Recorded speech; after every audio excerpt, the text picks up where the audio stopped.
you were there that day, and what did you Yes, observe? I didn't want to pass him. Okay, you didn't want to get in front of him? No, he was driving really erratically, and I had my children with me, and I didn't feel safe passing him. Did you actually see the accident itself? Yes, I did. Okay, and there was a double stop sign there, is that right? Yes, as you're coming up to the main road, there's a stop sign with a blinking light on the top Uh-huh. to let you know it's a highway. And I went to turn right, and he went straight through the stop sign and hit the boys. Wow. And at the time, you stopped, right? Yeah, I turned around as fast as I could to get over there. What did you observe? He jumped out of his truck yelling, "I didn't do this. I didn't do this." As he's walking around throwing his arms out, he never once went to check on those boys. Did you interact with him at all? Yeah, I was yelling back at him, telling him he did do it. It's his fault. He is responsible. It was an argue match that we got into in the middle of the road.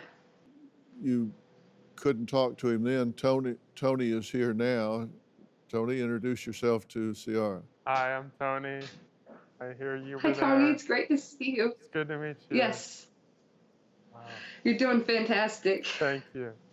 Jason Porter is a criminal defense attorney in Florida. The law does take into account such things as what was the intent of the individual, was it intentional, was it premeditated, things of that nature. And the Florida law takes that into account here. Is that correct?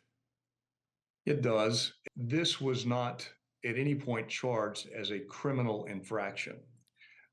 In Florida, we have the felony criminal court, we have the misdemeanor criminal court, and then we have traffic infraction court.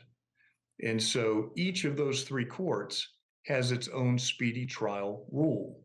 And he was charged with running a stop sign that resulted in a fatality. In Florida, there is a wrongful death act. Is that anything that you would ever consider doing? Oh, you betcha if I could have done it. We did inquire quite extensively about that, and any lawyer we reached out to said, hey, this comes down to money. If he doesn't have money, civil's about money, and you'd have to pay for us. We were just told it's not worth it, and no one would take the case. At some point, and I think Jason is, I'm sure, had to face this with clients time and time again. At some point, you have to give yourself what you wish you could get from somebody else.